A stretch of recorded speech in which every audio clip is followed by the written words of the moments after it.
It's 1996. You go on a family trip to Walt Disney World in Florida. For the first time, you go to the recently built Innoventions area that replaced CommuniCore 2 years prior. As you go to the World Showcase side of the Fountain of Nations in Future World at the Innoventions Plaza, you notice a sign that reads the following: The Kristos, visiting performing unearthly strength ballet with the times for the next performances. You then hear ominous music with the announcer saying, "We at Epcot would like you to meet our newest visitors." You then see smoke coming out of the Innoventions gardens with 3 performers in full-body spandex suits with alien face masks. Getting onto a small platform, they perform acrobatic and contortionist abilities. You and everybody who just watched it, you are amazed at the performance. You even get a chance to do a meet and greet with a photo taken with them for you to bring home.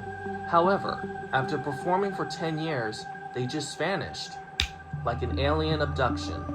In this video, I will be doing a retrospective on the visiting alien acrobatic contortionist, aka the Kristos, to the best of my ability with the limited information out there, discussing a bygone era of Epcot that has an even more bygone performance of its kind in any of the Disney theme parks. So let's get started, shall we? Section 1, the Alien Era. The best way to describe the Kristos, the performers, and their performance is according to a document I found online. This is the only information that I was able to find that I don't think really gets a lot of attention when it comes to any discussion about the Kristos. The document says, quote, "The Kristos Alien Show in Epcot Center, Orlando, Florida. The Kristos family originally is from Bulgaria. Bulgaria is a small, beautiful country located in the southeastern part of Europe. The Kristos family has performed in show business for the past 27 years. 27 years, that's a long time. Nelly Ivanov, a mother of 2, is a former member of the Bulgarian national gymnastics team. This is her 5th year, probably meaning that by the time this document came out, this is her 5th year performing with her sons in this act. She has been performing in other acts like aerialist and contortionist. Chris Ivanov and Georgy Ivanov, I'm probably butchering those names, so I'm sorry about that, have been performing with their mother in this act for the last 5 years. Both boys have been raised in the circus. Following in the steps of their parents, both boys engaged in their own performances as jugglers, acrobats, and aerialists. Taking inspiration from the American fascination with UFOs, the members of Kristos family created the quote-unquote alien show. The performers emerged from the bushes of the Innovation Gardens in Logo Plaza, Epcot Center. 3 extraterrestrial aliens approaching the center stage through the unsuspecting human audience as the captivated watchers see an exotic hand balancing act full of grace and strength. This is all done in fluid slow motion style. The Kristos family has a unique and refreshingly different way of captivating the attention of the audience. Their incredibly graceful movements from one evocative pose to another make a visual impact which brings admiration and astonishment. The presentation induces a sense of peace, harmony, and timelessness that complements the magic they create. You don't have to go to Area 51, Nevada, or Roswell, New Mexico to see the real aliens. Visit the Epcot Center and you will be more than satisfied to see the incredible, breathtaking presentation of Kristos alien shows. This type of quote-unquote visiting aliens performing contortion and acrobatic feats featured the family trio, and in some cases, an extra fourth person coming out of the bushes of the Innovention Gardens in the Logo Plaza Epcot Center, performing on an elevated platform. Then, after their performance, they would meet and greet guests and take pictures with them. This was really a unique concept, especially for the time in a Disney theme park. And keep in mind, this was prior to shows like the opening of Festival of the Lion King and Cirque du Soleil's La Nomba. Sorry if I butchered that name. Both opened in 1998. The only thing closest to this, possibly, was the Daredevil Circus Spectacular, which only ran for 2 years, from 1987 to 1988. But even then, it was more your typical acrobatic and classic circus performances. The Kristos, on the other hand, was not only unique as an act, but also a unique act at Epcot that hasn't been really seen before. Even their appearance seemed futuristic and from another world. The performers wore full-body, head-to-toe spandex suits, with masks that can come off for guests to see the performers. Most notably, their spandex suits have different colors in an almost camouflage-like style. These were the different colors they had based on photos and video I was able to find of them. Even the music was a notable and recognizable feature of their performance. The soundtrack included, and I'm sorry if I butchered these names, Montagne Dieu by The Orb, which became the opening music, the song El Dorado by Jean-Michel Jarre as the performance music. For their post-performance music, where they meet and greet and take photos with guests, the song Orient Express, again by Jean-Michel Jarre. The music gives off a 1990s sci-fi space music with computer and synthwave style of music. It reminds me a bit of the Animusic animation from PBS in the 2000s, that kind of synthwave computer style of music. Now, this type of performance was definitely something no one who would see this at would not forget, considering how out of the ordinary this type of performance was in a Disney theme park. Even as future-inspired as Epcot is, it's definitely one of the most WTF moments. I wouldn't say creepy, but definitely unusual, due to the fact that this was a live outdoor performance that was not like something similar to the Chinese acrobats at the China Pavilion at Epcot, which came out around the same time in the 1990s. Section 2. The Creative Evolution. While the performance was generally well received by guests, there were somewhat issues, if you want to call them that, at least according to social media and some AI searching. Some children got scared of the masks that the performers were wearing. There is a later footage I found where a 4-person performance started not wearing their masks. It's clear that based on this small feedback and in some footage, that represents that Disney made small changes. But really, it was a small issue. And I couldn't really find any good sources to this, and I couldn't really find any information if that's why they didn't wear their masks, because Disney said, oh, you're scaring the children with the mask.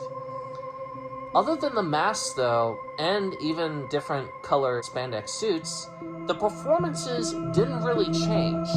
And you could see that as a common pattern and the most consistent thing about them when you find any footage of the Kristos whatsoever. Section 3. Kristos Lost Media? While most images and video of the Kristos are mostly done on a platform, however, there is limited photos and videos of their performance being performed on a stage in front of an audience that is filmed indoors with even a curtain in one footage. One video has a title in it that says The Kristos Family, that shows a filmed performance, but the mystery is where was this filmed or photos of this taken.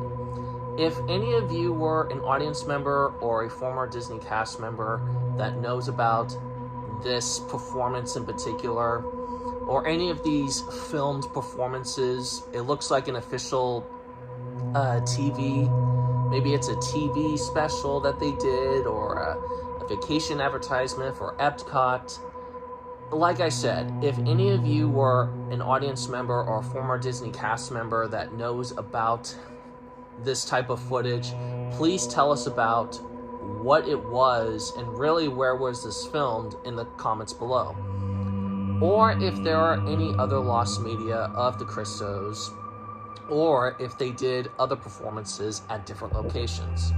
I say lost media because it's almost like the YouTube videos and photos of the Kristos seem more like lost media to me. There is no Wikipedia, Disney fandom wiki page at all, video essay, media attention, or some Disney cast member reunion type thing.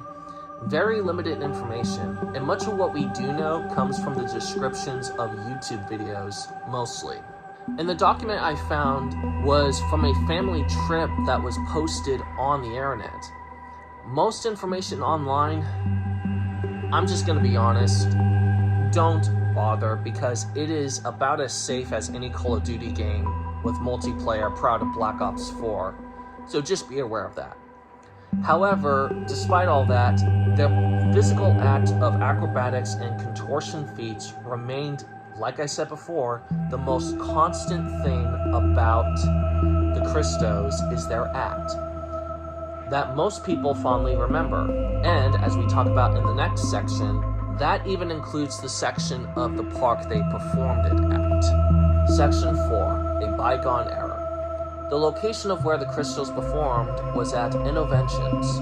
Newly opened in 1994, Innoventions in Future World opened to the public after replacing the 12-year-old CommuniCore Pavilion. The Epcot of the 1990s, I would argue, was the experimental era with different varieties of exhibits, attractions, and sponsors that were mostly non-Disney IP, coming in and out of the Innoventions West and East Plaza. And like I said, these were mostly non-Disney IPs, like for example, Apple, General Electric Motors, AT&T, Discovery Magazine, Sega, IBM, and many, many, many more. Disney CEO Michael Eisner described Innoventions as a combination of two words, invention and innovation, that dealt more with the near future for new technologies and ideas, based primarily on Walt Disney's original vision for Epcot prior to his death. I think the best way to visually describe this type of aesthetic for Epcot for this time period was from the 1997 Disney film Honey, We Shrunk Ourselves. You idiot! And yes, I would also include the Epcot ride Honey, We Shrunk the Audience, where Wayne Selinsky, played by Rick Moranis, has his house filled with his different inventions and contraptions that I think reflects the mindset that Eisner describes for Innoventions. A near-future advancement in technology, inventions, and ideas to help society grow and to innovate on existing technology. The alien and futuristic aesthetics of the 1990s and early 2000s, Epcot and Innoventions definitely helped the performances have a uniqueness and a theme of Innoventions at the time.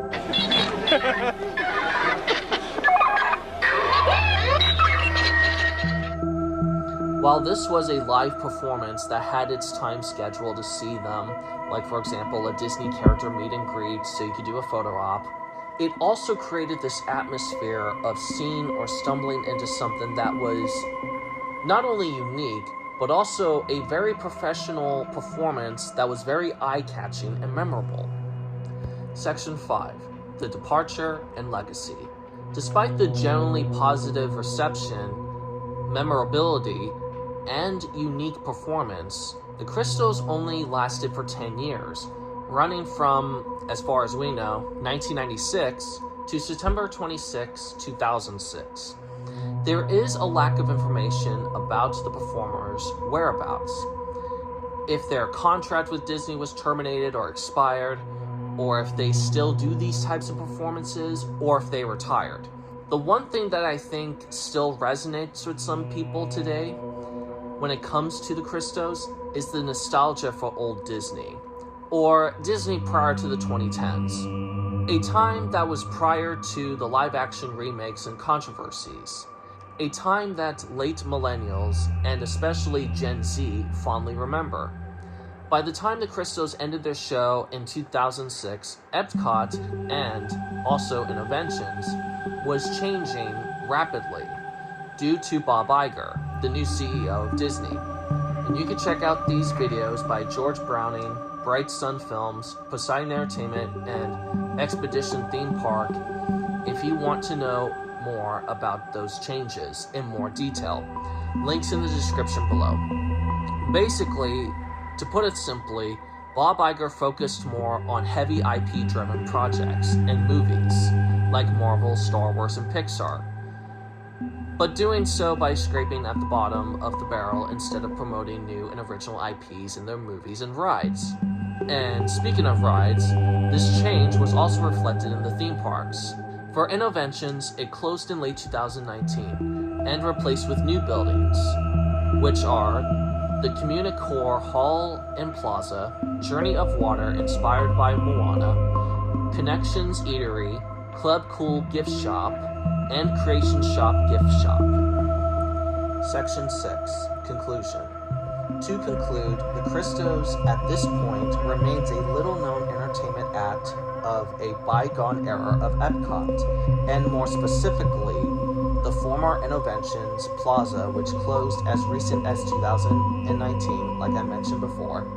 For me, it is a shame considering their 10-year run has very little reliable information about this group. Plus, I'm honestly surprised that no other theme park YouTuber or Disney YouTuber or Disney theme park YouTuber or someone who's really into Disney history YouTuber have talked about this. However, I don't particularly blame them since the information about the Kristos is very limited, if not impossible to find unless you accidentally come across it. But seriously, any theme park YouTuber or Disney theme park YouTuber or Disney history buff YouTubers out there, please make a video discussing this, and maybe one of you guys knows what happened to this family trio after 2006. Let us know in the comments below. In my opinion, the park should have the Kristos or a similar contortionist act be a regular entertainment trope at all, if not at certain Disney theme parks. And I actually have some ideas of what you could do with this type of act. If you're listening, Disney, take some notes. Why not do a Kristos documentary or a new visiting alien contortionist trio with new performers with a brand new performance and put it on Disney Plus, similar to the filmed Lost Media on a stage, for example. Another idea is that Disney could have the performance be exclusive at a specific park or entertainment shows, like the Tumble Monkeys from Festival of the Lion King at Disney World. Maybe something on Disney on Ice, or even on a Disney cruise liner. Maybe Disney Adventure Cruise? Or maybe they could perform during specific seasons of the year with their full body spandex suits that correspond with specific seasons at the park. Like, for example, a performance in front of the Haunted Mansion with 4 to 3 performers, maybe one as Jack Skellington, while the others are costumed monsters or pumpkin scarecrows assisting him, or have a contortion acrobatic duo, one as Jack and the other Sally, with 1 or 2 others. Or have a trio of spooky, scary skeleton acrobatic contortion acts that fit with the kid-friendly Halloween Disney theme style or the similar atmosphere of the Haunted Mansion. Or, and guests can take their photos afterwards. Another idea would be to have it at a certain time schedule or certain hours at Disneyland and Tomorrowland, particularly the top roof platform at Space Mountain, like this one in this photo that I took. And for guests to come up, you can place retractable stairs for guests to come at certain hours at Space Mountain to sit and watch the performance, but again, at certain hours. Or, how I mentioned before, it could be seasonal. You can do a Christmas-themed one, and again, you could do it at the Haunted Mansion, or you could do it on Main Street, where it's Christmas-themed, or at certain areas of the park. You can have the performers, similar to the Kristos, wear full-body, head-to-toe costumes that represent the theme of Christmas in the Disney theme parks. So, for example, you could have them costumed as nutcrackers, gingerbread man, candy canes, or Santa's elves. Or maybe a unique seasonal or Pixar-themed parade float where they could perform on, maybe like a small platform, as long as they could do it while the float is moving. I don't know, but I do think that bringing back this unique and eye-catching performance will help bring more people into the park while also doing something new and original. And with that, I want to say thank you for watching this video on a lesser-known performance at Epcot. I hope this video will get more people to talk about the Kristos and find any more lost media or lack of information about this group. Let me know in the comments below any Disney guests or former cast members about what really happened to the Kristos and any information regarding the lost footage I mentioned in section 3, but also on what really happened to them after 2006 of their last performance at Epcot. Thank you, and God bless.